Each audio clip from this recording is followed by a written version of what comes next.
เมื่อราว60 ปีก่อนช่วงปี 1964 ถึง 1968 ประเทศอียิปต์ได้ทำโครงการย้ายโบราณสถานอายุกว่า 3,000 ปีริมฝั่งแม่น้ำไนล์ในภูมิภาคนูเบียจากตำแหน่งที่ตั้งเดิมเพื่อให้รอดพ้นจากภาวะจมอยู่ใต้น้ำอันมีสาเหตุมาจากการสร้างเขื่อนอัสวานที่ทำให้มีโบราณสถานจำนวนมากได้รับผลกระทบโครงการช่วยเหลือโบราณสถานนูเบียหรือ Nubian Rescue Campaign เป็นงานที่ต้องอาศัยความร่วมมือจากยูเนสโกและผู้เชี่ยวชาญนานาชาติจำนวนมากเพราะการเคลื่อนย้ายโครงสร้างอาคารขนาดใหญ่ไม่ใช่สิ่งที่ทำได้โดยง่ายและมีวิหารหลายหลังต้องย้ายข้ามน้ำข้ามทวีปไปต่างประเทศโครงการนี้มีที่มาที่ไปอย่างไรติดตามได้ในอภิมหาโปรเจกต์ย้ายวิหารอียิปต์โบราณหนีน้ำท่วมและก่อนที่เราจะเจาะลึกเข้าสู่เนื้อหาในคลิปนี้เราขอขอบคุณผู้สนับสนุนรายการ Toyota Fortuner ความไว้วางใจแห่งผู้นำเป็นเจ้าของ Toyota Fortuner วันนี้พร้อมรับข้อเสนอสุดพิเศษถึง 30 กันยายนนี้ครับ Toyota Fortuner, trust of the leader. 1.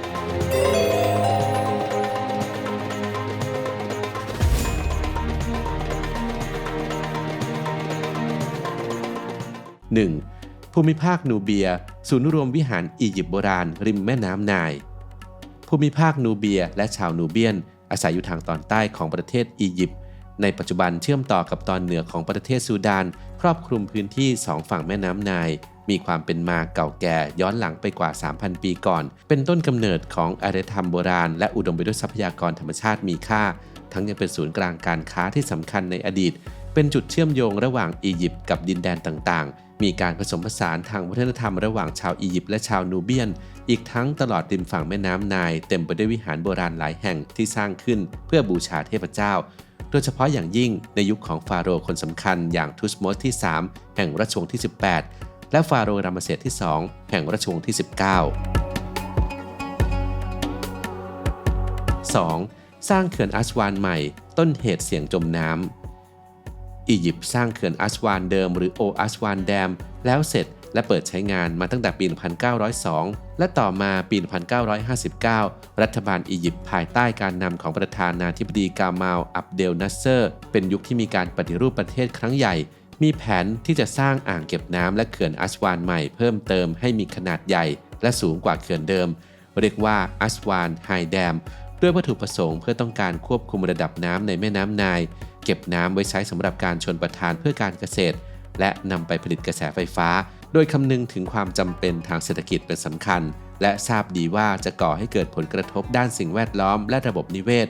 ทางไหลของน้ำมีความเปลี่ยนแปลงกัดเซาะแนวชายฝั่งจนเกิดแหล่งน้ำขนาดใหญ่แห่งใหม่ขึ้นมาคือทะเลสาบนัสเซอร์ซึ่งกักเก็บน้ำเอาไว้หลังเขื่อนประชากรจำนวนมากต้องย้ายถิ่นฐานและที่สำคัญคือทำให้โบราณสถานอียิปต์โบราณที่สร้างโดยฟาโรห์และสร้างในยุคกรีกโรมันในภูมิภาคนูเบียหลายแห่งที่เดิมต้องเผชิญกับน้ำท่วมตามฤดูกาลอยู่แล้วเสี่ยงที่จะจมอยู่ใต้น้ำเป็นการถาวรรัฐบาลอียิปต์และซูดานจึงขอความช่วยเหลือจากยูเนสโกมีวิหารจำนวนมากกว่า 20 แห่งตามลำน้ำไนล์ทั้งในอียิปต์และซูดานที่ได้รับผลกระทบบางแห่งเสี่ยงจะต้องจมอยู่ใต้น้ำลึกประมาณ 50 เมตรเมื่อการสร้างเขื่อนแห่งใหม่แล้วเสร็จทางออกคือการย้ายโบราณสถานต่างๆออกจากตำแหน่งที่ตั้งเดิมโดยมีการวางแผนการย้ายด้วยการรื้อถอนวิหารในตำแหน่งเดิมแยกเป็นชิ้นส่วนก่อนขนย้ายออกไปโดยที่มีทั้งขยับออกไปไม่กี่สิบเมตรเพียงให้อยู่ในตำแหน่งที่สูงกว่าเดิมหรืออาจย้ายไปยังทำเลที่ตั้งใหม่ไกลออกไปหลายกิโลเมตรรวมถึงการนำไปติดตั้งไว้ในพิพิธภัณฑ์หรือแม้แต่การไปจัดแสดงในต่างประเทศ 3. วิหารอาบูซิมเบลขยับจากตำแหน่งเดิม60 เมตรวิหารอาบูซิมเบลสมบัติล้ำค่าของภูมิภาคนูเบียหนึ่งในแหล่งท่องเที่ยวยอดนิยมในปัจจุบันตัววิหารที่เห็นกันอยู่ทุกวันนี้อยู่บนทำเลที่ตั้งใหม่ที่เพิ่งย้ายมาเมื่อราว60 ปีก่อนเป็นวิหารขนาดใหญ่ที่ตั้งอยู่ริมฝั่งแม่น้ำไนล์เกิดขึ้นจากการแกะสลักหน้าผาในจุดที่สามารถมองเห็นแม่น้ำไนล์ได้อย่างชัดเจนในสมัยของรามเสสที่ 2ผู้ปกครองอียิปต์ตั้งแต่ปี 1298 ถึง 1235 ก่อนคริสตกาล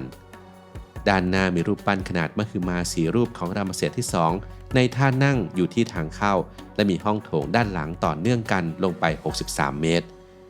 งานเคลื่อนย้ายเริ่มขึ้นเมื่อวันที่ 1 เมษายน ปี 1964 โดยการสร้างเขื่อนชั่วคราวเพื่อปกป้องพื้นที่และขุดหน้าผารอบวิหารก่อนจะตัดแบ่งวิหารออกเป็นบล็อกหินรวม 1,035 ชิ้นแต่ละชิ้นหนัก 20-30 ตัน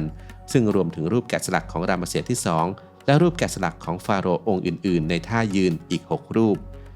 จากนั้นก็มีการใช้แม่แรงเครนขนาดใหญ่ยกบล็อกหินขนาดมหึมาขึ้นไปบนยอดหน้าผา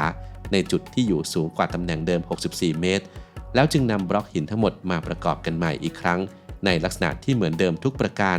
เสริมด้วยการสร้างเนินเขาเทียมขึ้นรอบๆพื้นที่เพื่อเป็นแนวป้องกันจากแม่น้ำรวมใช้เวลาในการย้ายทั้งหมด 4 ปีคนงานประมาณ 800 คนและช่างเทคนิค 100 คนทำงานในทะเลทรายภายใต้แสงแดดที่ร้อนจัดมีค่าใช้จ่ายรวมทั้งสิ้น$36 ล้าน4. กลุ่มวิหารบนเกาะฟิเลได้รับผลกระทบมากที่สุดกลุ่มวิหารบนเกาะฟิเลสถานที่ศักดิ์สิทธิ์ของเทพีไอซิสประกอบไปด้วยอนุสรณ์สถานรวมประมาณ 20 หลังส่วนใหญ่สร้างขึ้นในยุคกรีกโรมันก่อนจะถูกเปลี่ยนเป็นโบสถ์ในเวลาต่อมา